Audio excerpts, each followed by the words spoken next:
I don't care what technology you use, whether it's low tech like pen and paper or high tech like a computer or a smartphone or whatever, there's always a chance that your technology can fail you, right?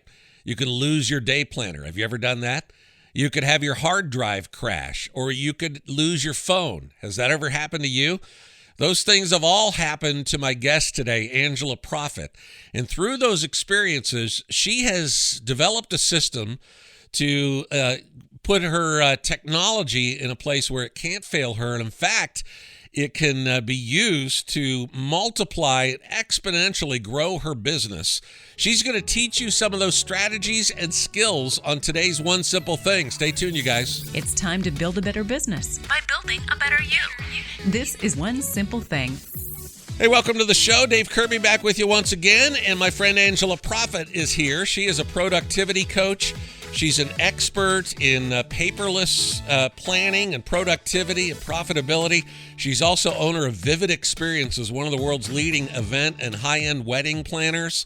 She has definitely learned the communication skills and the planning skills necessary to make sure she succeeds, and she could teach you how to succeed with those areas of your business as well. So I'm glad to welcome her back on the show. Angela, thanks for being here again today on the One Simple Thing podcast. Thanks so much for having me, Dave. We are talking about productivity in our businesses, communication strategies, all of it. Such a wonderful batch of information that you're sharing with us. And just by way of recap, you are a wedding and event planner. And that takes a lot of planning and a lot of communication and a lot of strategy, doesn't it, to make sure that those big events like you plan, that they come off successfully? Absolutely, it does. Yeah, so you are obviously an expert at that. We want to get into some of this productivity strategy. And I know that you are a big proponent of going paperless, and using technology to help us run our businesses more effectively. But let's just get into kind of some of the theory here about personal productivity. Why is it so important to us? Well, I'll start off by saying the reason that I became so passionate about technology is because of my personal experiences. My computer got a virus in college. My personal planner that I wrote everything down in my to-do list got stolen out of my purse. And so I feel like these signs kind of pushed me into the technology world that if I'm going to be productive and if I'm going to run a business, I better back it up and I better learn how to back it up in the cloud. I do a lot of radio production. That's my background. And I remember several years ago, I had a hard drive crash and I didn't have everything backed up on it. Oh, no. And it was a nightmare. I had a bunch of production sessions that I couldn't access for clients and things like that. So I had that hard drive sitting on my desk for, probably a year. And one day I looked at it. It was just kind of a reminder to me of make sure you back up, Yeah. So one day I picked that thing up and I just whacked it really hard with my hand and tried plugging it into my computer, and lo and behold, if that thing didn't load, and I was able to get all the stuff off of there. But I spent a year trying to recreate stuff, and it's like 2 minutes saved here cost me hours and hours and hours of time that I lost later. So this stuff is really important to us, isn't it? Oh, yeah, and it's such a sick feeling. Yeah. And again, why I'm so passionate is my background is mental health, and we had a lot of short-term partial patients that were very, very high-level CEOs where, unfortunately, their office burned down or they didn't back up their files appropriately, and it cost them their business. Mm. Yeah, it could be that severe. So I love the fact that you're urging us to do this. So where do we start in this process? I think probably it starts more in our own minds and kind of a commitment we make, doesn't it? Yes, and you can't do it overnight. Setting goals, even one goal a week, and how you're going to make this change. I have a lot of students that say, well, can I still use my paper and then also do it on my computer and my phone? And I'm like, if that, it's not the most productive thing, but if that makes you feel comfortable and you need to do that for a few months, absolutely. But you've got to embrace change. So you don't recommend then we use pen and paper? I don't. How can you share your to-do list and how can you back that up? And it's just a mess if you end up losing your calendar. Yeah. So, there are apps available like Evernote where you could snap a picture of a piece of paper or whatever, but ultimately you want us to be able to access that stuff and share it with others as well, right? That's the goal here. Absolutely. What else do you recommend? How else do we get started down this road? Well, just a few things for essential apps for personal productivity. Again, it doesn't matter what industry you're in. Even if you're a stay-at-home mom, you can be more productive with using apps. It can be applied to everyone in everyday life. And I like to use the slogan, divorce pen and paper, because I am in the wedding industry, and it's just funny to say that. So the first step I would say is stop grabbing a pen and stop grabbing a Post-it note. And most of us have smartphones these days. And so to use the Note app, whether you have an Android or an iPhone, it doesn't matter, but using the Notes app and then go into your settings in your phone and making sure that that Notes app is backed up in the cloud, because it does no good if you keep your to-do list and your notes on your phone and then it's not backed up, because if something happens to your phone, well, there goes your to-do list.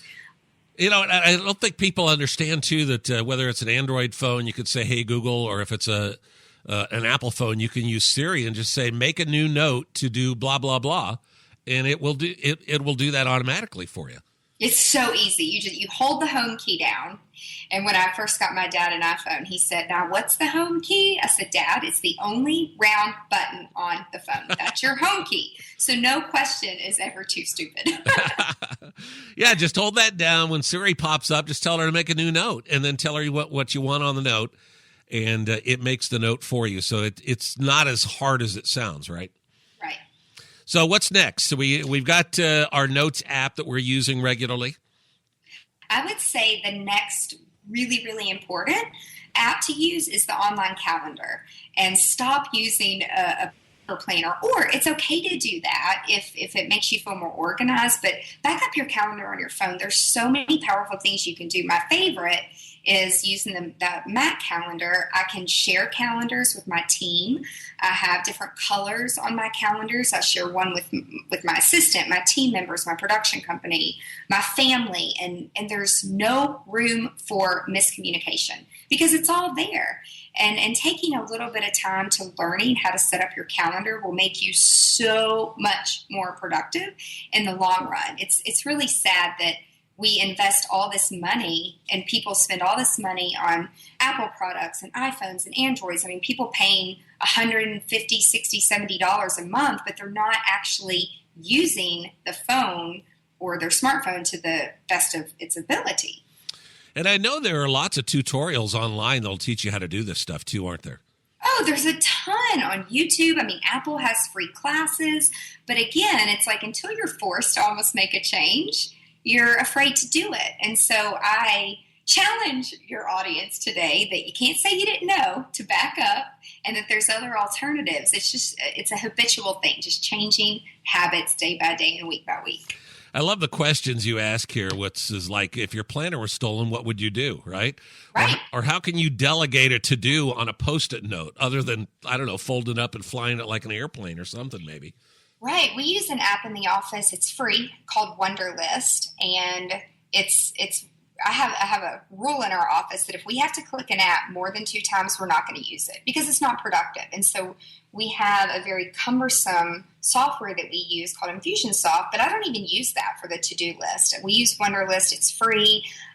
Each team member has a list. I simply put the task, assign a due date, and I don't really have to check in with my team that often because I don't have to babysit them. They understand the expectation and they check their Wunderlist 5 days a week. Yeah, and that's spelled Wunderlist. Is that app available for both Android and iPhone? I know it is for Apple devices. It is. Yeah, it is. And it also has a plug-in you can use on your Mac computer, on your laptop or whatever as well. It's a wonderful app. I know as far as online to-do lists or to-do list apps, Wunderlist is right there near the top in all the ratings lists. And I do love that because you could set up a Wunderlist for everyone on your team. And if you have something for them to do, you type in the task, put a due date on it, and you assign it to them, and it goes right to their list. Yep. Very powerful, very easy to delegate and to build trust in people. And going back to our past podcast, if you have an orange on your team, you're going to have a hard time getting them to listen to those deadlines. I don't know anything about that whatsoever. So I understand you have a book you could purchase for all the apps that you guys use to remain paperless and assign duties and be more productive. Is that right? I do. I put together just a quick little book of all the apps that we currently use in the office. And because I've had so many of my entrepreneur friends say, what are all those apps that you use? So I just put a quick book together, and you can get it off my website under the books tab. Okay, we'll put a link to that on the show notes again. One question that popped up for me just earlier today, we're trying to figure out a system to handle certain things in my business. And somebody said to me, we can over app ourselves, or you know what I mean? Sometimes Totally. It's easy to, I don't know. Sometimes we tend to want to use technology so much that it becomes kind of cumbersome to us, doesn't it? And it is, and that's why people are so intimidated by it. But where I come from, I tell people, if you find something that's working for you and it's backed up appropriately, why change? So, making sure your contacts are backed up, making sure your pictures are backed up there's no sense in doing iCloud and Dropbox to back up your pictures. Choose one, because that's taking up space. So really understanding how to manage those things. The other big thing that I just see being a train wreck for business owners is managing passwords and the safety of encryption. I've had my identity stolen 3 times. It hasn't happened in the past few years. But managing passwords and making sure that your team members and your employees have their passwords encrypted. We use 1Password, which is an awesome app. It's done very well for us in the past few years. And it's not safe to have the same password for everything. Yeah. And especially if it's the word password. You don't want that either, that's for sure. Right. It's funny. I was at an airport one time, and this is before a lot of the airports had free Wi-Fi. And on my phone, it popped up. It was like the private Wi-Fi network for the airport staff. And just on a lark, I punched in 12345 for the password, and boom, it popped up. Worked. It worked. And I had. So if your password is 12345, change it immediately. Yes. Where do you want us to start with this today? This is a kind of great information for us to kind of get us in the mode of using technology and kind of divorcing ourselves from the things we used to do in the past that weren't as efficient. So where do you want us to start? I would say make sure your contacts are backed up, your notes, and your pictures. And you simply look at your settings on your phone and make sure that all of that is backed up via iCloud or whatever server that your phone uses. Just make sure that stuff is backed up, because it's such a sick feeling if something happens to your phone and all that stuff is gone. Yeah, it happened to my wife a couple of years ago. She lost all the pictures on her phone. So that's a tough thing to have happen. So good advice.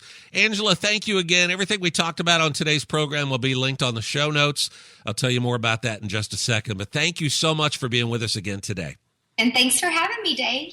Like I said, to finish out yesterday's program, or the previous episode here of the One Simple Thing podcast, technology, just tools, right? They're not going to solve your problems. In fact, if you rely too heavily on technology without the proper plans in place, without the proper systems in place, they'll actually make your life more difficult.